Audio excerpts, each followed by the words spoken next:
Leitura do livro A Coragem de Não Agradar, de Ishiro Kishimi e Fumitake Koga.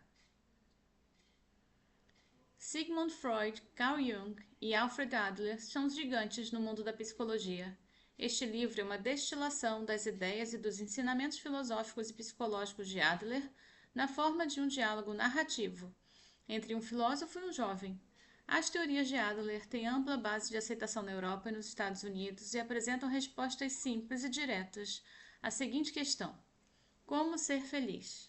A psicologia adleriana talvez detenha a chave desse segredo.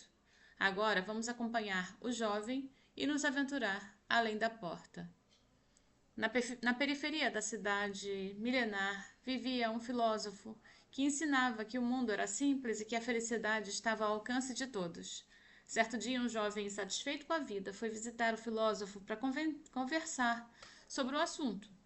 Ele achava que o mundo, um lugar carregado de contradições, e a seus olhos ansiosos, qualquer noção de felicidade era completamente absurda.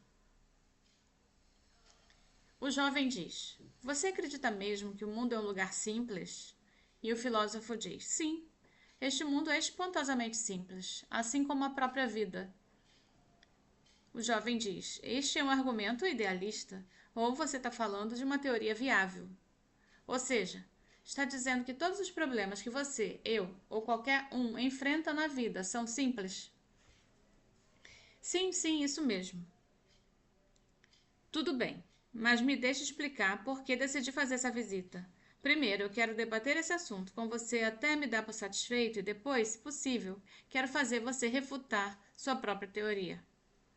Muito bem, meu jovem. Já ouvi muita coisa a seu respeito. As pessoas dizem que existe um filósofo excêntrico morando aqui e que os ensinamentos e argumentos dele são difíceis de ignorar. Segundo ele, as pessoas podem mudar, o mundo é simples e todos podem ser felizes. Foi isso que eu ouvi. Mas eu acho esse ponto de vista um tanto descabido. Por isso, eu quis confirmar pessoalmente se eu devo considerar se é isso um absurdo, eu vou apontar e corrigir. Mas você não vai ficar irritado, vai? Não, ficarei feliz com essa oportunidade. Eu venho querendo ouvir as pessoas, as ideias de um jovem como você e aprender o máximo possível com o que puder me contar. Ah, obrigada. Não, não pretendo rejeitar logo de cara tudo que você tem a dizer. Eu vou levar seus pontos de vista em consideração e pensar a respeito. Você afirma que o mundo é simples e a vida também. Mas essa tese só pode ter o um mínimo de verdade se for dita por uma criança. As crianças não têm obrigações óbvias, como pagar impostos ou trabalhar, são protegidas pelos pais e pela sociedade e podem passar dias e dias sem qualquer preocupação. Podem imaginar um futuro eterno e fazer o que quiserem. Não precisam encarar uma realidade sombria, pois têm os olhos vendados. Então, para elas, o mundo deve ser mesmo simples. O problema é que, à medida que a criança amadurece e se torna adulta, o mundo revela sua verdadeira natureza. Em pouco tempo, ela vai descobrir como as coisas são de verdade.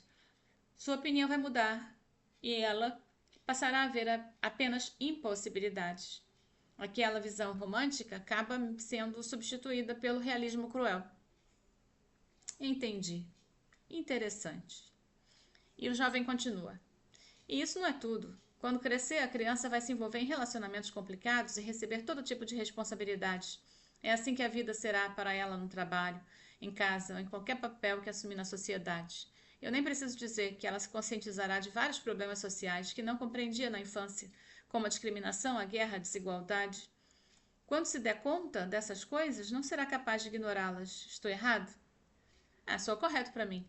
Por favor, continue.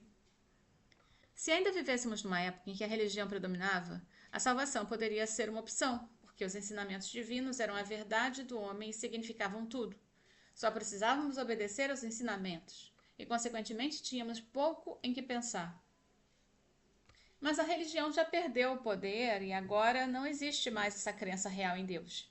Como não temos mais nada em que confiar, estamos cheios de ansiedade e dúvidas. Cada um vive por si, assim é a sociedade de hoje. Por isso, considerando tudo que eu disse e sabendo que somos controlados por essa realidade, por favor me responda. Como você pode continuar afirmando que o mundo é simples? O filósofo disse: Eu não mudo nada do que eu disse. O mundo é simples e a vida também. Como assim? Qualquer um vê que o mundo é um caos, cheio de contradições. Aí o filósofo diz: Mas isso não acontece porque o mundo é complicado. Acontece porque você está transformando o mundo em algo complicado. Estou? Não vivemos em um mundo objetivo, mas em um mundo subjetivo ao qual damos sentido. O mundo que você vê é diferente daquele que eu vejo e é impossível de compartilhar com qualquer pessoa. O jovem: Como isso é possível? Você e eu estamos vivendo no mesmo país, na mesma época, estamos vendo as mesmas coisas. Sim, mas preste atenção. Você já bebeu água que acabou de ser tirada do poço?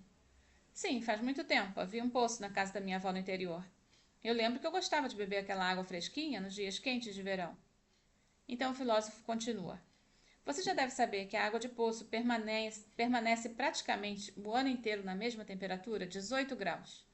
Mas quando você bebe a água no verão, ela parece fresca. Já quando bebe a água no inverno, parece morna. Embora seja a mesma água, os mesmos 18 graus que marca o termômetro, sua sensação varia de acordo com a estação do ano. Isso é uma ilusão causada pela mudança de temperatura do ambiente, diz o jovem. Não, não, não é uma ilusão. Para você, naquele momento, o frescor ou calor da água é um fato inegável. É isso que significa viver em um mundo subjetivo. A maneira como vemos as coisas é tudo. Nesse momento, o mundo lhe parece um caos complicado e misterioso, mas se você puder mudar seu modo de pensar, ele parecerá simples. Não se trata de como o mundo é, mas de como você vê o mundo. O jovem: Como eu sou? Sim, o filósofo diz. Imagino que para você é tão raro enxergar o mundo através dos óculos de sol que tudo acaba parecendo escuro. Se é isso, em vez de lamentar a escuridão do mundo, você poderia tirar os óculos. Talvez o mundo pareça terrivelmente brilhante e você acabe fechando os olhos sem querer. Ou talvez queira colocar os óculos de volta. Mas será que consegue tirá-los para começo de conversa? Consegue olhar direto para o mundo sem filtro? Você tem essa coragem? E o jovem diz: Coragem? Sim, sim, é uma questão de coragem. O jovem: tudo bem, posso fazer um monte de ressalvas a isso, mas tenho a impressão de que é melhor deixar para depois. Por hora, eu prefiro confirmar. Você está sugerindo que a pessoa pode mudar, é isso? Se eu posso mudar, o mundo mudará e voltará a ser simples. O filósofo: Claro que as pessoas podem mudar e assim encontrar a felicidade. Todas as pessoas, sem exceção? E o filósofo: Absolutamente, nenhuma exceção. E todos podem encontrar a felicidade agora mesmo. O jovem: A conversa está ficando interessante, já tenho muitos questionamentos a fazer. O filósofo: Não vou fugir nem esconder nada. Vamos discutir tudo com calma. Então você acredita que as pessoas não conseguem mudar? O jovem: Exatamente. Na verdade, eu mesmo sofro por não conseguir mudar. E o filósofo: Ao mesmo tempo, você gostaria de conseguir? O jovem: Claro. Se eu conseguisse mudar, se eu pudesse recomeçar minha vida, eu daria o braço a torcer e me ajoelharia aos seus pés com o maior prazer. Mas no fim, talvez seja você quem acabe se ajoelhando diante de mim. E o filósofo: Tudo bem, nossa conversa vai ser ótima. Você me faz lembrar de mim mesmo na época de estudante, quando eu era um jovem audacioso em busca da verdade, percorrendo a cidade atrás de filósofos. Sim, estou à procura da verdade, a verdade sobre a vida. Nunca senti necessidade de ter discípulos, o filósofo disse, e nunca os tive. Porém, desde que me tornei um estudioso da filosofia grega e mais tarde entrei em contato com outra filosofia, eu sinto que, no fundo, venho esperando há muito tempo pela visita de um jovem como você. Outra filosofia? Qual? Bem, meu gabinete é logo ali. Entre. Será uma longa noite. Vou fazer um café. A primeira noite. Negue o trauma. O jovem entrou no gabinete do professor e sentou-se relaxado numa cadeira. Por que estava tão determinado a rejeitar as teorias do filósofo? Suas razões eram claras. Ele não tinha autoconfiança, situação que surgiu quando ainda era bem novo e foi se agravando devido ao sentimento de inferioridade. Sentia vergonha de seu passado, de seu histórico acadêmico, de sua aparência física. Além de tudo, o jovem parecia incapaz de apreciar a felicidade alheia e vivia se lamentando. Para ele, as alegações do filósofo não passavam de fantasia. O terceiro gigante desconhecido. Jovem: Agora há pouco você falou de outra filosofia, mas eu ouvi dizer que sua especialidade é filosofia grega.